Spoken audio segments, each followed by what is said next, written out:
Hello everyone, আসসালামু আলাইকুম। আশা করি আপনারা সকলেই ভালো আছেন। আল্লাহর অশেষ রহমতে আলহামদুলিল্লাহ আমরাও ভালো আছি। তো আজকের ব্লগটা বিকাল থেকেই শুরু করছি। এদিকে রাতে প্লাস ভোর রাতে খাওয়ার জন্য মাছ রান্না করা হবে।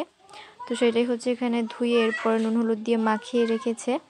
আর ওইদিকে ডালটা অলরেডি হয়ে গিয়েছে। এখন জাস্ট ডাল ঘুটনির সাহায্যে একটু ঘুটে দিবে, যাতে ভালো করে সব কিছু মিশে যায়। এরপরে এটাকে নামিয়ে একপাশে রেখে দিয়েছে। এখন মাছটা ভেজে নেবে, এর জন্য কড়াইতে তেল দিয়ে দিয়েছে। তেলটা ভালো করে গরম হয়ে গেলে এখানে একে একে সব মাছ দিয়ে দিবে। আর মাছটাকে একদম লাল লাল করে ভেজে এরপরে নামিয়ে ফেলবে। আর এখানে তরকারি দিবে কিছু, সেগুলো কেটে ধুয়ে রেডি করে রেখেছিল। এখন সেগুলো ভেজে নিবে।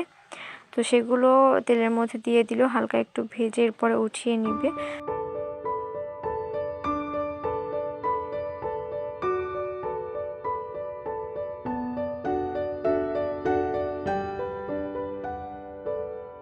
আর এখন মাছটা রান্না করবে, এর জন্য কড়াইতে পেঁয়াজ আর মরিচ দিয়ে দিয়েছে।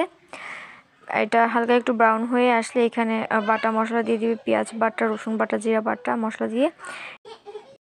তো এরপরে এখানে স্বাদ অনুযায়ী লবণ, হলুদের গুঁড়ো, মরিচের গুঁড়ো দিয়ে সামান্য একটু পানি দিয়ে মশলাটাকে ভালো করে কষিয়ে নিতে হবে, যতক্ষণ না পর্যন্ত এটা চারিদিক দিয়ে তেল উঠে আসছে আর মশলাটা ভালো করে কষানো হয়ে যাচ্ছে। তো এটা কষানো হয়ে গেলে এখানে ভেজে রাখা আলু আর বেগুন দিয়ে দিবে, আর টমেটো দিয়ে দিবে। তো এটা দিয়ে ভালো করে মশলার সাথে মিশিয়ে নিতে হবে। এরপর এখানে পানি দিয়ে দিবে পরিমাণ মতো। পানিটা বলক উঠে আসলে এখানে মাছগুলোকে দিয়ে দিবে। আর এরপরে এইখানে ছোলা রান্না করবে।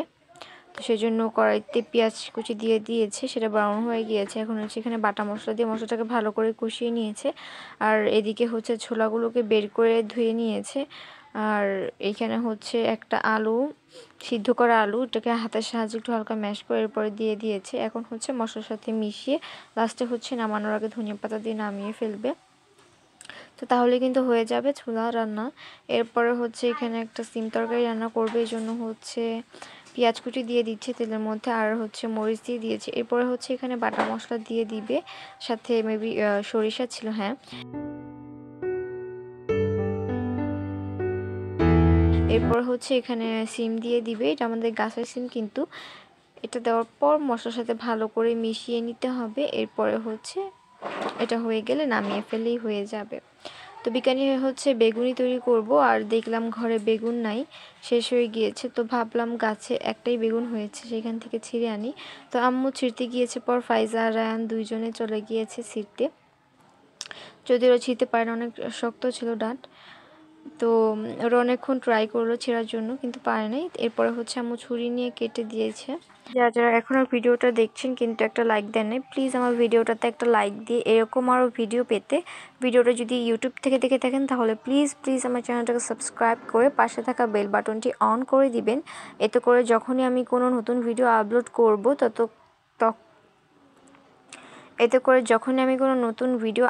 করব তখনই কিন্তু আপনাদের কাছে নোটিফিকেশন চলে যাবে। আর যদি ভিডিওটা ফেসবুক থেকে দেখে থাকেন তাহলে প্লিজ আমার পেজটাকে ফলো দিয়ে সব সময় আমার পাশেই থাকবেন। তো এখন বেগুনি তৈরি করা হবে, যার কারণে বেগুনগুলোকে কেটে নেওয়া হচ্ছে একদম পাতলা পাতলা করে। এরপর এখানে লবণ দিয়ে এটাকে ভিজিয়ে রাখবে কিছুক্ষণের জন্য। আর ওইদিকে বেসনও রেডি করে নিয়েছি, কর্নফ্লাওয়ার, বেকিং পাউডার, তারপরে কালো জিরা দিয়ে বেসন রেডি করে নিয়েছে। এখন বেগুনগুলোকে বেসনের মধ্যে চুবিয়ে চুবিয়ে এরপরে ভেজে নিবে লাল লাল করে। ইফতারের আর বেশিক্ষণ বাকি নেই, তাই বানিয়ে নিচ্ছিল এগুলো, যেহেতু এগুলো তৈরি করতে অনেক বেশি সময় লাগবে।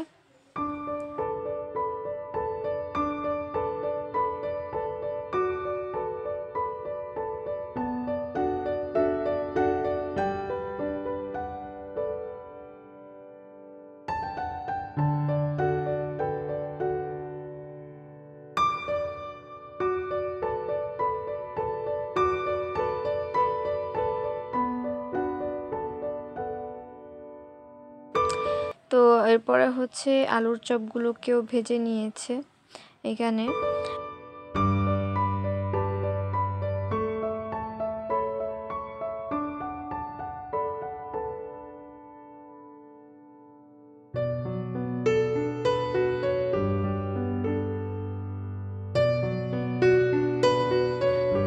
আর এখন হচ্ছে বড়া ভেজে নিবে, পেঁয়াজও আর কি।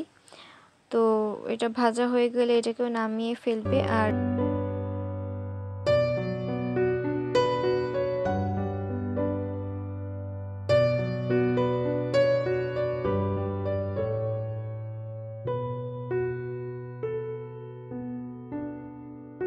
এদিকে হচ্ছে আমি লাচ্ছি তৈরি করছিলাম, তো সেই জন্য এখানে মিষ্টি দই দিয়ে দিয়েছি, চিনি, তারপরে হচ্ছে বরফ, গুঁড়া দুধ, এগুলো দিয়ে দিচ্ছি। এখন হচ্ছে এটাকে ব্লেন্ডার করে নামিয়ে ফেললেই হবে।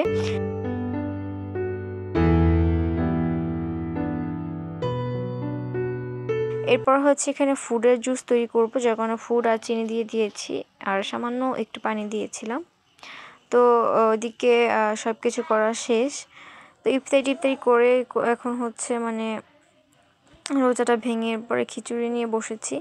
কে কে আমার মতো বেগুনি দিয়ে এরপরে খিচুড়ি খেয়েছে? আমার কাছে কিন্তু এটা ভীষণ ভালো লাগে কম্বিনেশনটা।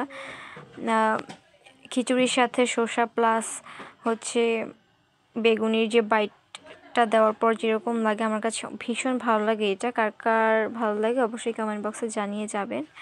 তো আজকের মতো এখানেই বিদায় নিচ্ছি, দেখা হবে পরবর্তী কোনো ভিডিওতে।